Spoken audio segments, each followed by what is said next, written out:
가장 저는 중요한 게 어쨌든 남북 그 최고 지도자 간의 신뢰관계가 확실히 구축됐다. 예. 가장 중요한 게 아니겠습니까? 예. 그런 면에서 뭐 비핵화의 구체적인 그 로드맵은 안 나왔다고 하더라도 사실상 비핵화로 들어가기 위한 그런 단계에 접어든 건 아닌가 이런 생각을 받고, 김정은 위원장이 문 대통령 신뢰하지 않으면은 그동안 뭐 거의 한 70년 가까이 적대적인 또 군사적인 대립 관계에 있던 우리 남한의 최고 지도자를 갖다가 북한 대중들에게 그런 인사할 수 있는, 이야기할 수 있는 공간을 주겠습니까? 사실은 저는 그런 여러 가지 일련의 과정들이 뭐 보여주기식이 아니라 정말 두 정상 간에 또 확고한 신뢰관계 구축됐고, 비록 그 신뢰가 문제 아니겠습니까? 신뢰가 문제고, 그 신뢰가 확고하다고 하면 그다음 비핵화를 위한 단계적인 조치들은 좀 진행되지 않을 수 있지 않겠나. 물론 뭐 비핵화에 관련해서도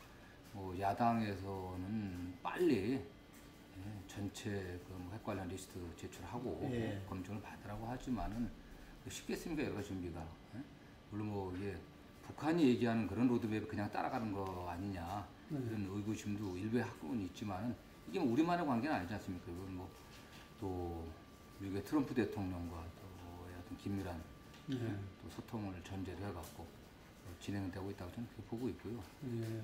뭐 비핵화로 나가기 위한 큰 걸음 시작이다 이렇게 보고 있습니다. 뭐 궁극적으로 우리 한반도에서 평화 체제가 완벽하게 정착되려고 하면은 역시 북한과 미국과의 관계가 정상화된다는 걸 전제로 해야 되지 않겠습니까? 그게 되지 않고서는 뭐 불가능한 거고, 그렇기 때문에 또 그렇게 북한과 미국과의 관계가 개선이 되려고 하면 우리와 북한과의 관계가 같이 제대로 돼야만 그야말로 한반도의 평화 또 민족의 운명을 북한과 남한이 같이 협력해갖고 자주적으로 또 주도적으로 이렇게 헤쳐나갈 수 있다. 그런 또 의지의 표명 아니겠습니까? 뭐 기본적으로 남북 경협이라든가 또 북한에서 관심 갖고 있는 철도의 연결 문제라든가 이런 것들이 되려고 하면은 결국에는 북한에 대한 어떤 제재, 국제사회 제재, 유엔 제재 이런 것들이 풀려야 되지 않겠습니까? 어쨌든 뭐 그런 게 된 다음에 실질적인 진행은 돼야 되겠지만 어쨌든 간에 두 정상 간의 그런 합의가 또 그런 제재를 풀 수 있는 또 단계를 오히려 만드는 게 아닌가. 그래갖고 남북 간에 이러한 절차를 통해 갖고 뭐 경제적 협력도 하고 또 그런 것이 기초가 돼 갖고 비핵화로 확실히 나갈 테니까 국제사회에서도 북한에 대한 제재를 좀 풀어달라 하는 이런 메시지로 작용하지 않겠습니까?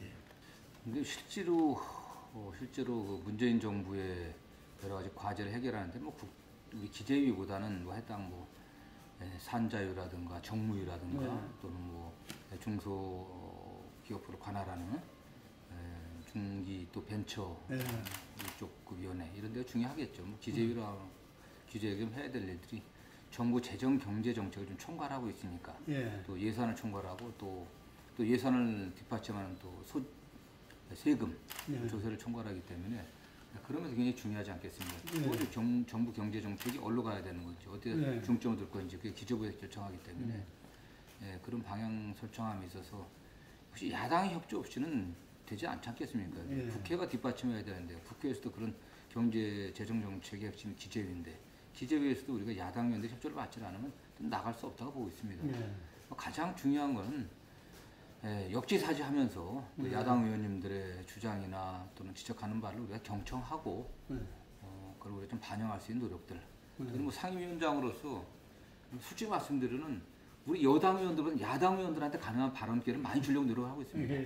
여당 의원들이 말씀을 가능한 좀 자제시키고 또 야당 의원들이 지적하면 좀 경청하려고 하고 또 법안의 구체적인 법안 심사 과정에 있어서도 제가 야당 의원들한테 좀 늘 부탁드리는 게 좀 입장을 바꿔놔서 좀 생각 좀 해줘라.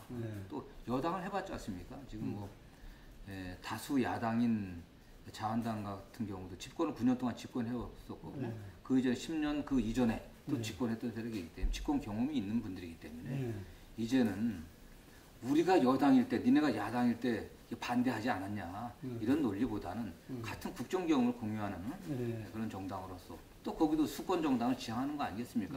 자한당도 그런 말씀 드리면서 협조를 좀 부탁하고 어떻게든 타협하게 해야겠죠. 좀 안타까운 게 저는 뭐 그건 우리 책임이라고 생각합니다. 소득주도 문재인 정부의 경제정책의 핵심이 혁신성장, 공정경제, 소득주도 성장인데 그 세 개 축 중에서 소득주도 성장만 강조됐고 더 많이 강조됐고 소득주도 성장 중에서도 다양한 정책들이 있는데 그 중에서도 최저임금 부분만 부각됐기 때문에 문제가 있다고 보고 있습니다. 기본적으로 같이 가야 되거든요.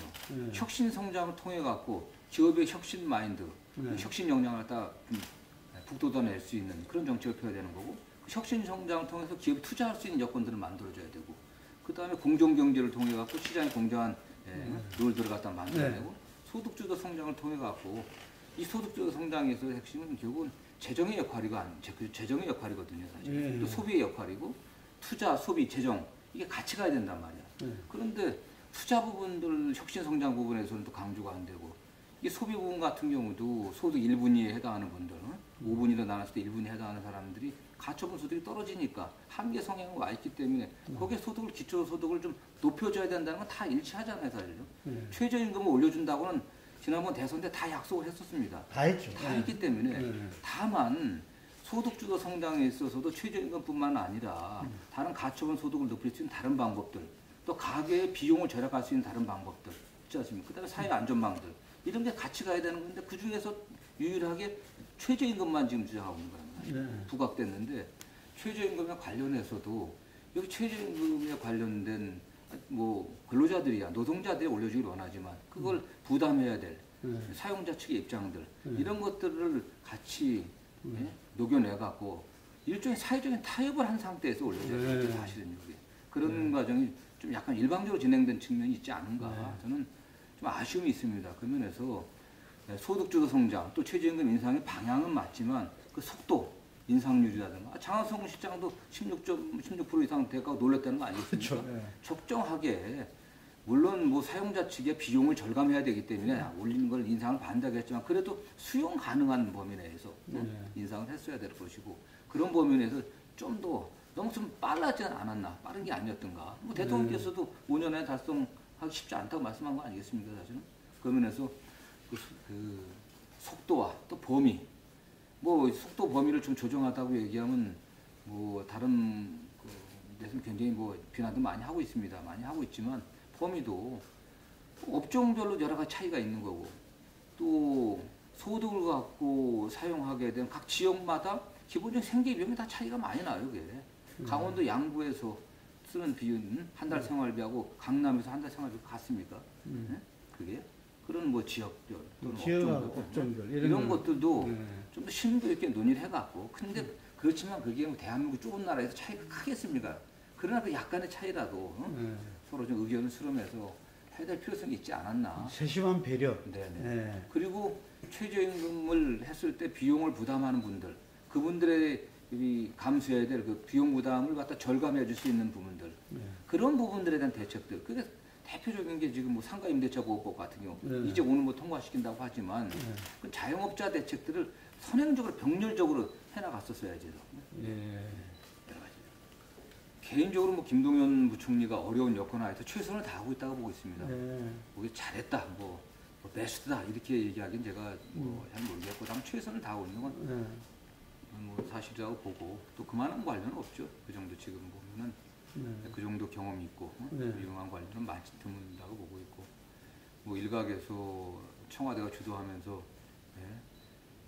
경제부총리가 역할이 좀 소외되고 있는 게 아니냐 그렇게 생각은 않습니다. 어쨌든 뭐 다 많이 청와대 정책시장으로 잘 의논하고 있고 다만 좀 스타일의 차이들이 있는 거 아니겠습니까? 표현의 차이 정도지 근본적인 갈등이 있다거나 그렇게 보지는 않습니다. 저는 그 뭐 예타 제도의 그 취지는 뭐 100% 공감하고요. 그 한정된 그 국가 그 자원의 낭비를 막기 위해 예타는 필요합니다. 예타를 통해 갖고서 해당 그 사업부에서 보지 못했던 점들을 갖다 다시 한번 짚어보면서 그런 걸 갖다가 완벽하게 사업 수준을 좀 완벽하게 할 수 있는 그 여건들을 맞는 그런 건 분명히 필요한데 절차가 너무 복잡하고 너무 길고 그 다음에 단순하게 기본적으로는 BC만 따지고 비용 편입 분석만 하게 되니까 실질적으로 그게 국가의 그 장기적인 어떤 과제들 이런 것들을 추진하는 과정에 있어서는 좀 문제가 있지 않겠나. 네. 지금 같은 당장 수요가 적다고 하더라도 길게 봐고 투자를 해놓으면 수요를 만들어내고 새로운 어떤 가치를 창출할 수 있는 여건들을 만들어낼 수 있는 그런 사업조차도 당장 비치가 안 나오면 안 되거든요. 그 다음에 여러 가지 뭐 종합평가를 한다고 하지만 워낙 그 뭐 지역균형 발전 이런 논리에 갇혀 갖고서 뭐 비수도권 같은 경우는 뭐 BC가 안 나와도 지역균형 발전 해갖고 AHP 종합평가할 때 사업이 선정되긴 하지만 수도권이라고 하지만 예를 들면 경기북부 같은 경우는 기반 시스템 자체가 아예 돼 있지가 않은데 예. 이런 데 같은 경우는 수도권이라는 이유 때문에 그 정책적인 평가를 일제 안 하거든 사실은. 그럼 그냥 다 안 되는 겁니다. 남북 교류 협력한다고 하는데 경기북부가 기반 시설이 안 돼 있는데 어떻게 할 거예요 사실은. 뛰어넘어갈 겁니다. 사실은. 그런 측면에서 정부가 뭐 BC 제도의 뭐 타당성 뭐 충분히 있지만은 좀 유연하게 할 수 있는 여건들을 만들어야 되지 않겠나 하고 그리고 지금 사실은 민생 경제가 다 어렵다고 하지 않습니까? 지금 내가 배가 고픈데 조금만 참아라. 응? 나중에 좀 뭐 며칠 참으면은 한 일주일 참으면은 저 호텔에 뷔페 식당에 가서 아주 배 터지게 먹게 해주겠다. 이게 필요한 겁니까? 아니면 지금 배고파 죽겠으면 라면 하나 끓여주는 게 지금 급하겠습니까? 지금 급하다면 서민들이 느끼는 최강 경기는. 그런데 지금 사실은 뭐 나오는 정책들의 효과가 당연히 나올 수 있는 게 많지는 않지 않습니까? 그렇죠. 시간이 필요하죠. 예. 그런데 예를 들어서 지금 뭐 부동산 같은 경우 집값 강남 집값 폭등하면서 그게 주변으로 확산돼 갖고 전체적인 주택 폭등 사태 벌어지니까 미친 집값이라고 하는 이런 얘기도 나오는데 뭐 수도권에다가 공급 정책으로서 뭐 한 30여 개 택지지구 지정해야 공급한다고 하지만 실제 그게 수요자들한테 집이 주택이 공급돼 갖고 입주하려고 하면 정말 죽을 힘을 다해서 빨리 한다고 하더라도 5년 걸릴 겁니다. 한 7, 8년 걸릴 거예요, 사실.